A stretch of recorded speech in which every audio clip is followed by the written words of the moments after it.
Eretz Israël pour venir ce soir pour honorer la mémoire de sa mamie, mais à l'honorer avec vous. Ça veut dire il voulait être avec vous. Il aurait pu le faire là-bas, en Eretz, hein, ça manque pas de juifs, hein, Baruch Hashem.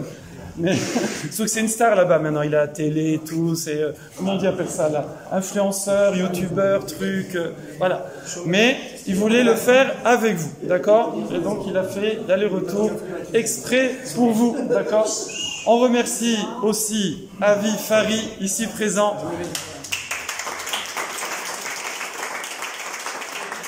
Alors, Mendy et son frère. J'ai fait attention, hein, j'ai pas dit Avi et le frère de Mendy, c'est Mendy, le frère de Avi, c'est le grand frère. C'est ça, on est le grand frère, voilà. Et donc, comme vous le savez, Avi, non, je dis rien, voilà. Vous allez voir tout à l'heure. Vous allez voir tout à l'heure. Mais j'ai encore des surprises, ça va. Il y a des surprises et il y a des cadeaux aussi, vous avez déjà vu à l'entrée, etc. Et puis ici, bon, Hachem, il y a certains, il y a la team des Alpes. Ouais!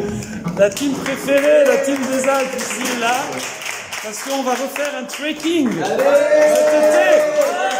ceux qui veulent. Voilà, Kevin aussi. Donc, sans plus attendre, nous écoutons Raphaël, Lélu Nishmat, Rivka, Bat, Hélène, Betor, Shar, Neshamot, Sheklal Israël. Bonsoir les amis. Ah, c'est fort. J'espère que vous allez bien. C'est un véritable plaisir de tous vous retrouver. Ça fait quelques mois que malheureusement on n'a pas pu se voir. Parce que effectivement, je suis en ce moment en Israël pour essayer d'être à l'université là-bas et de monter mon association qui, Baruch Hashem, a déjà pris forme. Comme a dit Rav Parsi, on avait la possibilité, Baruch Hashem, de faire des shiurim en Israël. D'ailleurs, grâce à Dieu, en ce moment même, il y a le tout premier cours du Keep Rising israélien qui se déroule au Mahon Meir. Mais je tenais particulièrement à être là avec vous ce soir pour la mémoire de ma grand-mère, parce qu'on avait commencé avec Rav Parsi il y a de ça, c'était en juin dernier, si je ne m'abuse, à fonder ce cours. Et Baruch Hashem, pour des milliers de personnes aujourd'hui, il faut toujours revenir aux sources. Et je tenais à être là avec vous ce soir pour pouvoir honorer sa mémoire avec vous. Ma grand-mère, elle est née, je vais éviter de ne pas la faire trop rasratique, comme on dit en yiddish. Ma grand-mère, elle est née... Comment? Magnifique, splendide. Peut-être on va le faire passer.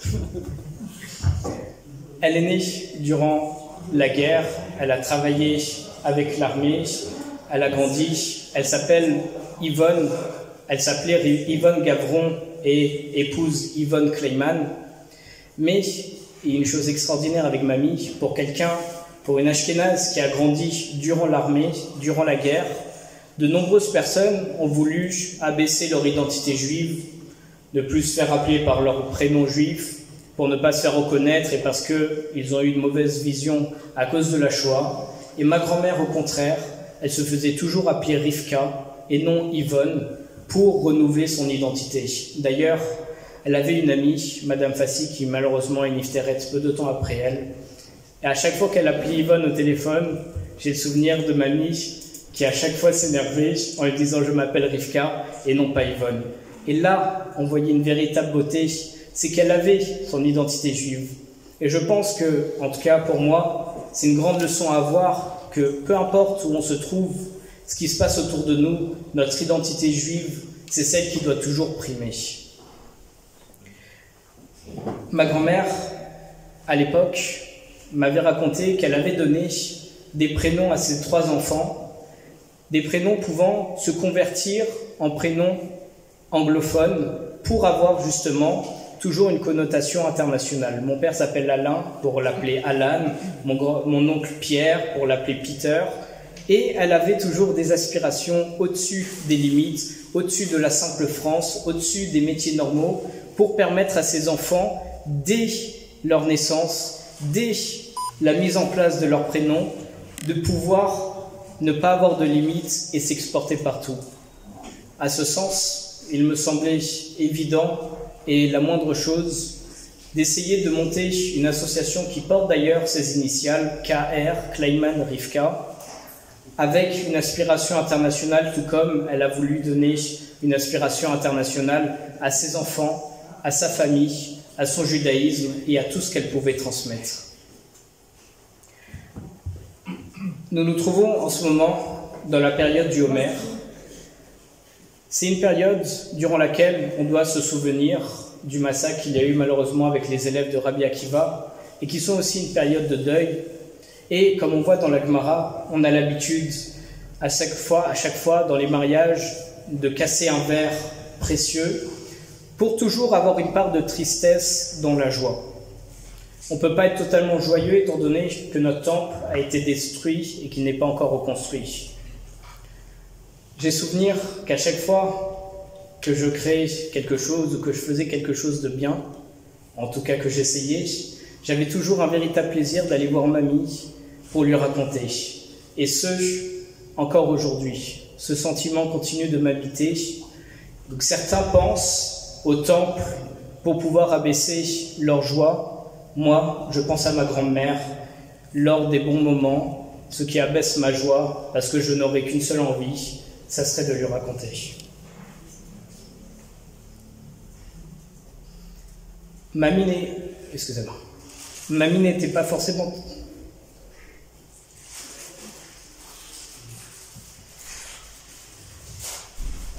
Mamie n'était pas forcément très croyante, mais elle n'hésitait pas à me parler.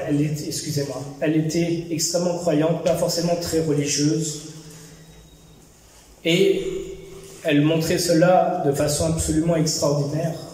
J'ai souvenir que lors du décès de mon grand-père, à la période de Hanouka, elle voyait à chaque fois dans les bougies de la Hanoukia une flamme s'élever plus haute que les autres, de façon véritablement extraordinaire, ce qui lui rappelait à chaque fois mon grand-père et sa présence dans chaque événement. Il s'avère, de façon un petit peu rigolote, qu'il y a 2 jours, j'avais une poussière dans l'œil, donc je me suis frotté l'œil et mon œil est devenu rouge. Et en l'observant de plus près, j'ai remarqué un contour bleu grisé, inhabituel autour de mon œil. Et en réfléchissant, j'ai remarqué qu'en réalité, ce contour correspondait au contour des yeux de mon grand-père, Alav Shalom, qui avait ses yeux particuliers bleu-gris.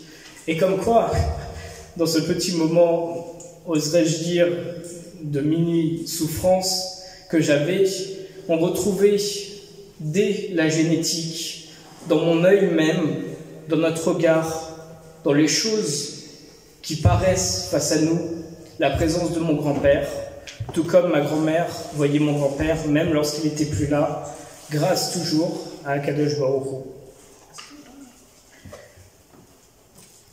Elle avait, comme je vous l'ai dit, travaillé dans l'armée. Elle était aussi la toute première présidente de l'association Orana. L'humanitaire, faire du bien à autrui, faire attention aux autres, était un élément essentiel chez elle et un élément qu'elle a toujours voulu nous transmettre à nous, à toute sa famille. Mon père, qui Baruch Hashem, a toujours aidé beaucoup d'institutions juives, des yeshivot, bien que, tout comme ma grand-mère, il avait fait pavé à l'époque, mais il n'est pas forcément très pratiquant, mais par tout le mérite qu'ils ont toujours eu à vouloir aider les personnes. Aujourd'hui, j'ai la fierté, je n'imagine même pas avoir le mérite, mais j'ai au moins la fierté de pouvoir faire un semblant de ce qu'il faisait, en essayant moi-même à mon tour d'essayer des personnes, d'organiser des cours de Torah et de monter l'association comme on l'a montée. Et je ne cesserai de remercier toutes les personnes qui nous accompagnent, toute l'équipe du Keep Rising, vous qui nous écoutez ce soir, Raph Parsi, qui m'a toujours soutenu et avec qui on a fait tant de belles choses, Mandy, toute l'équipe, tout le staff du Keep Rising, Kevin, Jonathan, tous ceux qui sont derrière, parce que votre application dans tout ce qu'on fait, et là je reviens au début, au fait que l'association porte les initiales de ma grand-mère, tout ce que vous faites, je considère que c'est en sa mémoire, je considère que c'est par son mérite qu'aujourd'hui on arrive à faire ce qu'on fait, et en espérant, Bezrat Hashem, que par ses actions, par son identité, par la personne qu'elle était, c'était ce qu'on appelle un véritable cœur, dans le sens où, même si elle ne montrait pas en aspect qu'elle était religieuse ni quoi que ce soit. Elle avait une croyance inébranlable. Elle aidait toujours les autres sans forcément le montrer. Elle nous accompagnait. Elle était extrêmement fière de nous. Quel plaisir j'avais à chaque fois de lui raconter, encore une fois, chaque chose qu'on pouvait faire. Mais c'était des petites choses, elle était toujours impressionnée, ou en tout cas, elle nous le faisait ressentir. Et par ça, j'ai toujours ce manque aujourd'hui, mais j'essaye de combler ce manque par la joie que j'ai de vous retrouver ce soir, par la joie que j'ai de voir toutes les bonnes choses qu'on peut faire, les gens qu'on peut toucher, et les vies qu'on peut sauver, Bezrat Hashem, grâce notamment à vous, grâce au Rabbanim, grâce à Rav Parsi, grâce à toute l'équipe, et ce, avant tout, grâce à Mamie et à Kadosh Baruch Hu. Merci à tous.